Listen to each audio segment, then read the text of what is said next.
नमस्कार साथियों, unique politics पे आप सभी का स्वागत है। साथियों, जैसा कि आप सभी जानते हैं कि इस बार मायावती जी जितनी सक्रिय नज़र आ रही हैं, 2019 के बाद से बीएसपी के राष्ट्रीय अध्यक्ष मायावती जी इतनी सक्रिय नहीं थी, जिसकी वजह से उनको नुकसान 2022 में भी हुआ और 2024 के चुनाव में लास्ट में वो सक्रिय हुई। उससे पहले समाजवादी पार्टी या कांग्रेस या इंडिया गठबंधन की जितनी भी पार्टियां थी, जितने भी दल इंडिया गठबंधन के साथ थे, उन्होंने बीएसपी के खिलाफ एक प्रोपोगंडा जो रचा था उसमें वो कामयाब हुए। उन्होंने बीएसपी को बीजेपी की बी टीम बताया। व्हाट्सएप पर, इंस्टाग्राम पर, फेसबुक पर, यूट्यूब पर, हर जगह इस तरह की अफवाह फैलानी शुरू करी, जिससे बीएसपी को भारी नुकसान हुआ और जो प्रोपोगंडा चलाया गया उसमें शायद वो कामयाब हुए और बीएसपी का नुकसान हुआ। इसीलिए बीएसपी चुनाव भी अकेले लड़ी और अकेले चुनाव लड़ने पर उनको 0 सीट मिली, यानी कि 488 सीटों में से कोई भी सीट उनको नहीं मिली। लेकिन मायावती जी ने जो रैलियां पूरे देश में की और उत्तर प्रदेश में भी रैलियां की, तो उस रैलियों में मायावती जी ने ये बताने की कोशिश करी कि बीजेपी के साथ हम कभी नहीं जाएंगे। बी टीम जो बात कही जा रही है वो किस तरह का प्रोपेगेंडा बनाया गया है उसका भी जवाब बहन जी ने दिया, लेकिन उसमें बहुत देर शायद हो चुकी थी। इसीलिए बीएसपी को नुकसान हुआ और सारा का सारा वोट बैंक इंडिया गठबंधन के साथ चला गया। लेकिन फिर भी बीएसपी के पास उत्तर प्रदेश में 9.5% जो वोट परसेंट रहा, उसमें इंडिया गठबंधन को सरकार नहीं बनाने दी। यानी कि इतने बड़े बड़े दल इंडिया गठबंधन के साथ गए, उसके बावजूद भी सरकार नहीं बनी।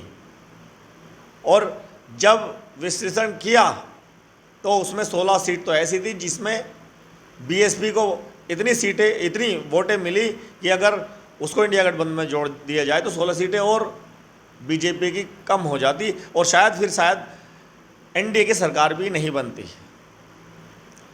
तो बीएसपी को नुकसान हुआ। उसके बाद से लगातार मायावती जी सक्रिय हैं और रणनीति को चेंज कर रही हैं, बड़े बदलाव कर रही हैं। जो नाकारा पदाधिकारी थे बीएसपी में जिन्होंने काम नहीं किया, क्योंकि बहुजन समाज के जितने भी लोग थे उन्होंने सीधा सीधा आरोप लगाया कि जो पदाधिकारी थे वो सिर्फ कार्यालयों में बैठ करके, एसी में बैठ करके, गाड़ियों में बैठ करके सिर्फ उन्होंने कागजों में काम किया।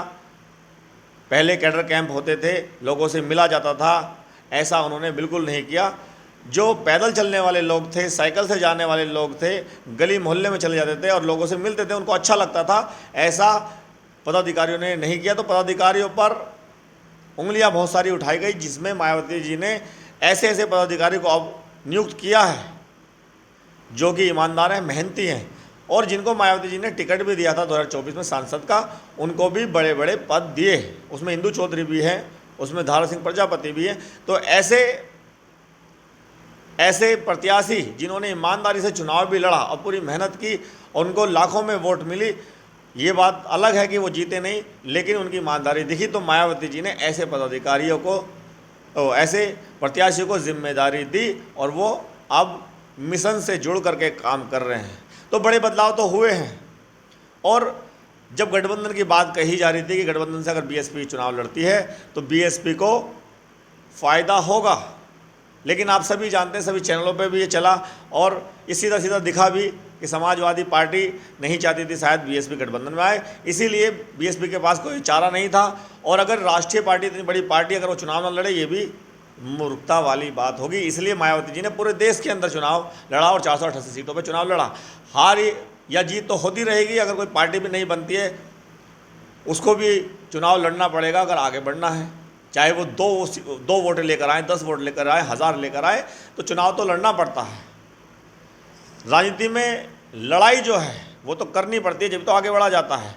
और बीएसपी की तो 4 बार सरकार रह चुकी है उत्तर प्रदेश में। मायावती जी मुख्यमंत्री बनी है 4 बार और एक बार तो 2007 से 12 में पूर्ण बहुमत की सरकार आई।